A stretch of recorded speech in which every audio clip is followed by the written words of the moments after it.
Assalamualaikum warahmatullahi wabarakatuh. Halo semua, perkenalkan saya Syifa Nur Elisa. Di sini saya akan membahas mengenai isu penolakan udang beku asal Indonesia oleh Amerika Serikat. Badan Pengawas Obat dan Makanan Amerika Serikat atau FDA merekomendasikan penarikan produk udang beku merek Great Value yang diimpor dari PT Bahari Makmur Sejati atau BMS Foods karena diduga adanya isotop radioaktif cesium-137. Penemuan ini memicu kekhawatiran karena konsumsi jangka panjang dapat beresiko bagi kesehatan manusia. Menurut Ibu Indun Dwi Puspita, seorang dosen di Departemen Perikanan Fakultas Pertanian Universitas Gadjah Mada, menekankan bahwa isu keamanan produk perikanan Indonesia sangat penting dan harus menjadi perhatian bagi semua pihak, termasuk pada petambak, industri pengolahan, eksportir, dan pemerintah. Ia mengingatkan bahwa reputasi Indonesia di mata dunia bergantung pada kualitas dan keamanan produk perikanan yang dihasilkan.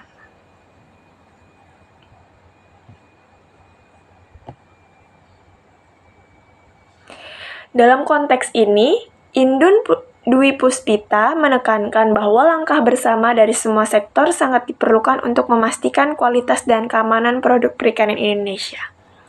Mengapa seperti itu? Karena akan berdampak bagi semua faktor yang ada di dalamnya, seperti keamanan pangan, kerugian yang dialami, reputasi Indonesia, standar keamanan pangannya gimana, lingkungannya, sistem pengawasan, serta kerjasama internasional. Adapun yang sudah dilakukan oleh pemerintah itu pada keamanan pangannya sudah menjamin keamanan pangan produk perikanan melalui implementasi sistem pengawasan keamanan pangan yang ketat, termasuk pemantauan kualitas air, pengawasan proses pengolahan, dan pengujian laboratorium. Penyebab kontaminasi cesium-137 dalam udang beku Indonesia adalah aktivitas manusia itu sendiri, seperti uji coba senjata nuklir atau kebocoran reaktor yang dapat mencemari lingkungan laut dan masuk ke rantai pangan. Kedua, kerugian ekonomi. Kerugian yang dialami oleh eksportir dan petambak udang Indonesia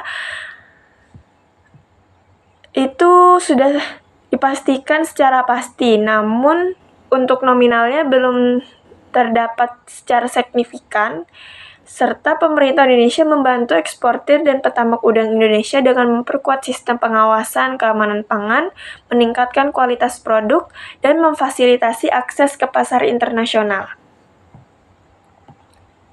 Serta reputasi Indonesia di mata dunia, yaitu pemerintah Indonesia memulihkan reputasi Indonesia sebagai eksportir produk perikanan yang aman dan berkualitas dengan meningkatkan kualitas produk, memperkuat sistem pengawasan keamanan pangan, dan meningkatkan transparansi.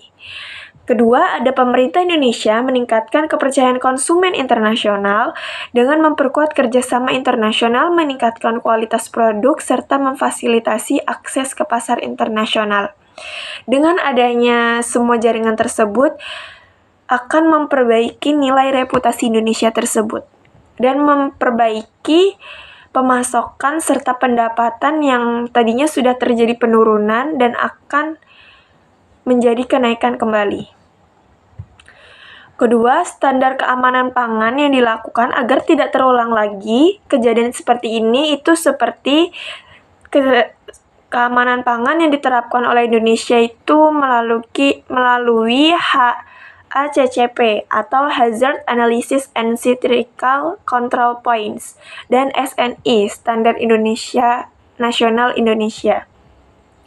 Yang kedua itu ada memastikan bahwa standar keamanan pangan ini sesuai dengan standar internasional melalui kerjasama dengan organisasi internasional seperti FAO atau WHO.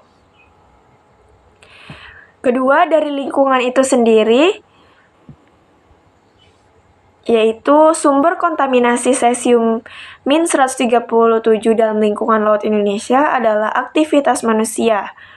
Yang kedua, pencemaran lingkungan laut akibat kontaminasi ini memperkuat sistem pengawasan lingkungan, meningkatkan kesadaran masyarakat akan pentingnya menjaga lingkungan, dan memfasilitasi akses ke teknologi pengolahan limbah, agar limbah itu tidak terus-terusan dibuang ke lingkungan yang dapat mencemari lingkungan, berdampaknya kepada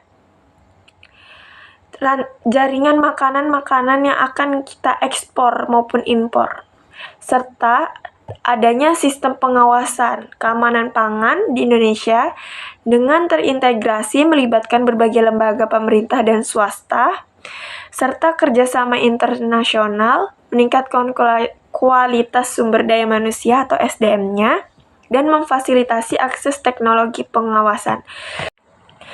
Dan yang terakhir, mencakup pada kerjasama internasional, yaitu pemerintah Indonesia bekerja sama dengan Amerika Serikat untuk menyelesaikan masalah penolakan udang beku Indonesia dengan memperkuat kerjasama bilateral, meningkatkan kualitas produk, dan memfasilitasi akses ke pasar internasional.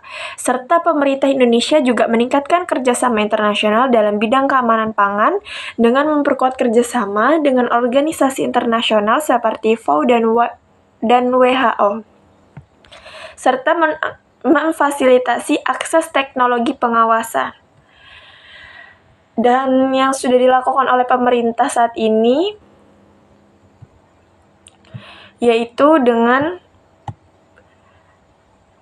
melakukan pertemuan dengan otoritas Amerika Serikat untuk membahas isu ini dan mencari solusi. Dan dari pertemuan tersebut terdapat langkah-langkah yang dapat diambil seperti audit lingkungan, peningkatan sistem traceability, dan komunikasi terbuka dengan konsumen.